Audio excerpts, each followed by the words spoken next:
everybody, Greg here, and this is a short video review of this Whirlpool stove with a smooth glass top and convection oven. In addition to going through the features from top to bottom, this video will also hopefully be helpful for anyone in the market for buying a new stove. I'm going to highlight some features that you may like or you may not like those features, but there are things to be aware of, to look for in the stove that you want to buy, either something you want included or not. So keep that in mind as you're watching this review video, as it will give you some ideas for what to look for.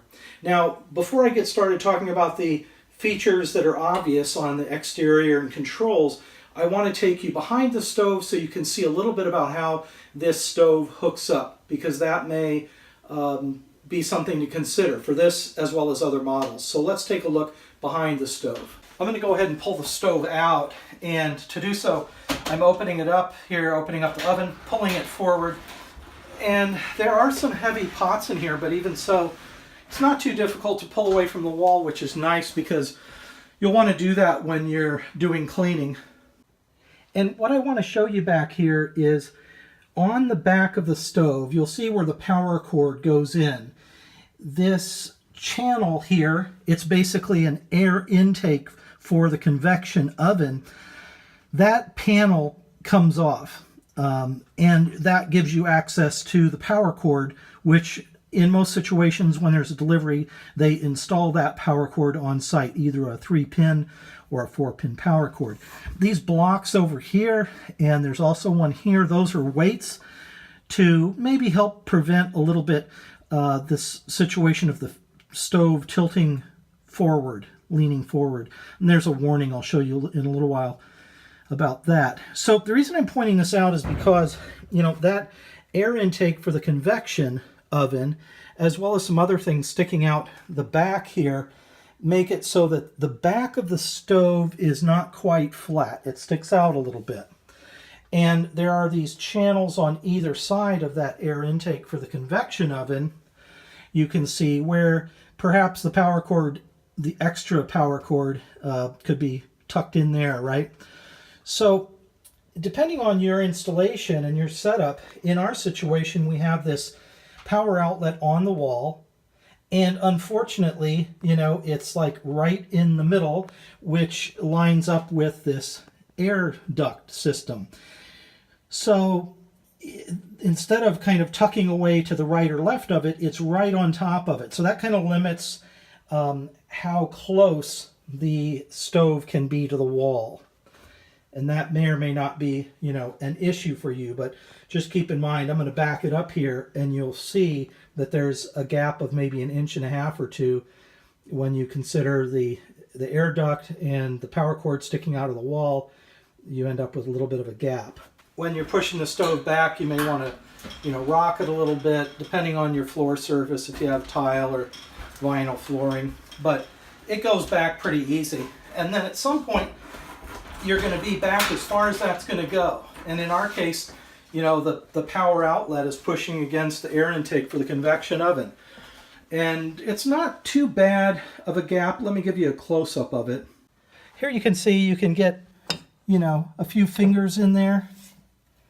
And then there's this distance here between the wall and the stove, which is maybe 3 fingers wide. I know it's hard to get perspective on the video, but you can see there's a little bit of a gap there. So, that's something where you could just go ahead and put a bottle up there or whatever if you don't want peas falling back there, or, a runaway grape or something. You can just kind of have a bottle on either side, and that'll make up for that gap there. So now, giving you an overview here, top down, left to right, the burners in the front of this stove have 2 elements. You can activate just the middle one or both the middle and the outer ring. When you turn on let's say turn on both elements to high, you'll see it doesn't take very long for those elements to heat up to be red hot. So I'm going to turn off the overhead light, and you can see that heating up there. It's radiating a lot of heat, and it goes all the way out to the far edge of that heating element. And I'm going to turn that off now. The rear heating element is about 5.5 inches. It's pretty small, and there's only one knob for that. It goes from low to high. And there's only, essentially here we have one knob, but two sides that we can control. Here's one knob and it just goes low to high. And the same on the right. So here I would be controlling the front right larger element here. And so I can choose to have both elements on. You can see that it's going to heat up here pretty quick. And when you switch over to just the middle element, you'll see how quickly this goes ahead and just shuts off the outer ring. Almost, instantaneously, it stops radiating heat. And then I turn it off. So this light here normally would turn on if there was a dangerously hot surface, but this is cooling down so quickly that I can go ahead and touch that. It's still a little bit, it's just sort of warm to the touch, but it goes from red hot to warm to the touch pretty quickly, unless you've been cooking on it, in which case that heat would build up pretty quickly. So that would be something that's unique that you may not have seen before. If you've not looked at these multi-element stoves, you might not have seen that there's, on the left, you're controlling both burners. On the right, you're controlling just the middle burner. And in the back, I mentioned you have the two smaller elements, and then this one in the middle is what's called a warm zone. So you can push a button and that surface heats up just to keep food warm, like a food warming plate. One knob that you're not seeing here that you might have seen on an older stove is a knob to set the temperature for the oven. So here we have temperature control for the oven, as well as timer and other controls are built into the touch surface. This stove combines the touch surface with the traditional knobs. You'll see some stoves that have all knobs. There are other stoves that just have a touch surface, like the LG. Some people might think that's easier to clean, so that's something to keep in mind. You notice with the warmer, it's just a simple on and off switch. There are some stoves that have a knob that you turn to enable the warming heating element. And sometimes that knob is just either on or off. And on other units, you can actually control the temperature of the warming plate back there, and that's kind of a nice feature. So if that's something you're looking for, be aware that that's an option in some stoves. And of course, it goes without saying, but this smooth surface does make it nice and easy to clean up spills, as long as you're cleaning them quickly. I imagine if something was to spill and burn on top of one of these hot elements, that you'd have to put in a little bit of elbow grease, work kind of hard to clean that off. Now, I mentioned earlier in the video that there's a warning, and I'm going to show you that here. It's relating to the fact that this stove could be a little bit front heavy. If you press down on this door here, as it's sticking out, theoretically, you could cause the stove to tilt forward, as is shown in that little diagram. And there is a kind of retainer bracket that you can install, anti-tip bracket, and a kind of a warning here. So we have some heavy pots and pans that we keep in the stove, and we also, don't plan on setting heavy things on this glass, right? I noticed I was just trying to put a lot of weight on this door to see if I could tilt the stove forward. This is without any pots and pans in it. And it felt to me like the door was going to break before that stove would come forward. As I mentioned previously, there are those counterweights in the back. So I don't think that's going to be a problem. But anyway, something to be aware of. Want to certainly follow the safety instructions and not necessarily follow my guideline there to not worry about it. But anyway, those are the main features, I would say, of this stove. I want to show you with a measuring tape here, measuring ruler, what these burners are as far as size. So the front left is an oversized burner. It's about maybe 10.5 inches wide. The inside element is 8 inches. And then over here on the right, we have 8.5 inches, and then going down to 5.5. And then these burners in the back I mentioned, those are 5.5, and again 5.5 there, and the warmer is 5.5. So a good selection of heating element, burner sizes to choose from, depending on what pots or pans you're using. It's nice to have an even distribution of heat across the full surface, the full bottom surface of whatever you're cooking with, pot or pan. So anyway, that's nice to be able to control that. It's nice to have the really quick startup speed for the heat. And the convection oven, I'm told, can cook like 4 trays of cookies in 3 minutes or something. It's kind of like the equivalent of a microwave oven in the baking world. So it gives you the possibility of heating quickly. Oh, let me go ahead then, and also, as we kind of work our way down on the tour, I'm going to show you inside the oven. And first I want to point out that the oven here has a clear glass surface, and it's edge to edge. So if I go up here on the control panel and I turn on the oven light and go down, you're going to be able to see inside that oven. And keep in mind the lights in the room are causing it to have a little glare there. But if I turn the lights off, you can see edge to edge in that oven and top to bottom.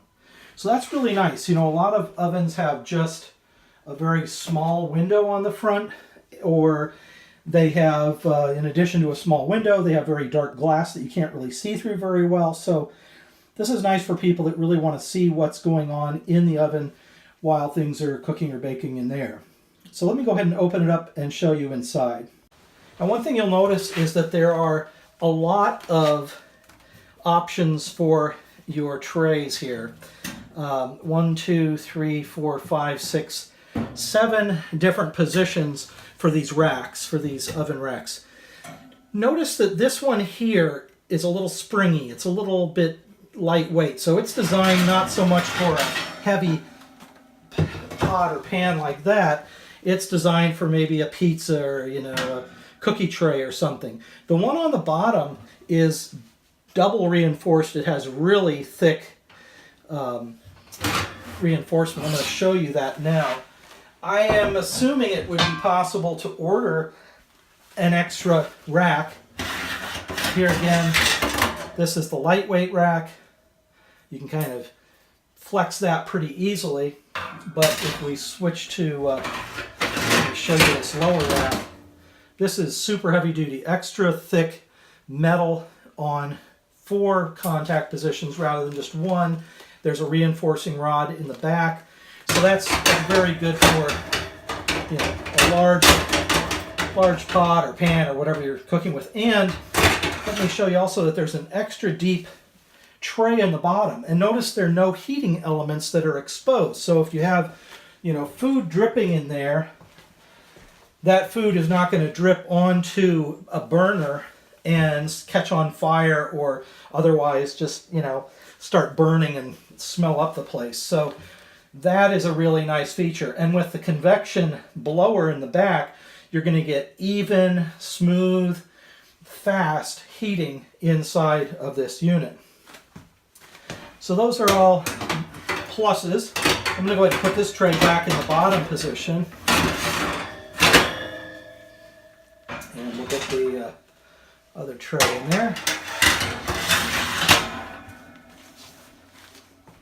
And then something else I want to point out is because of the extra capacity that this oven has, including that lower drip tray and the heating elements that are hidden away, that takes away a little bit from the bottom storage area. So I'm going to show you that in a little bit. There are heating elements up above that are exposed. Those are your broiling heating elements, and they're just up here in the top of the oven area. This looks like a typical storage drawer that you would see in most stoves, but take a look when I pull this out. inside there, the storage area is about, maybe 3 or 4 inches tall. That's about it. So the face of the unit is much taller, than the actual storage. You're just going to store maybe some flat cookie trays in there, or, a small pan or something that's not going to be very tall. And that's going to be an issue for some people. Some people are going to really want some big storage area down there, and they're not going to use the stove for, cooking a lot of big items. So in that case, you'd want to look for a stove that has more storage and less oven capacity. But otherwise, those are the basic features that you can see that this stove has, and those are things you'll want to be mindful of if you're doing some shopping for a stove. All right, so that's it for the Whirlpool stove overview and review. I hope you found the video helpful. Always appreciate any comments, questions, suggestions that you might have, and certainly any likes and shares are always welcome. So I'll look forward to seeing you in the next video. Thanks.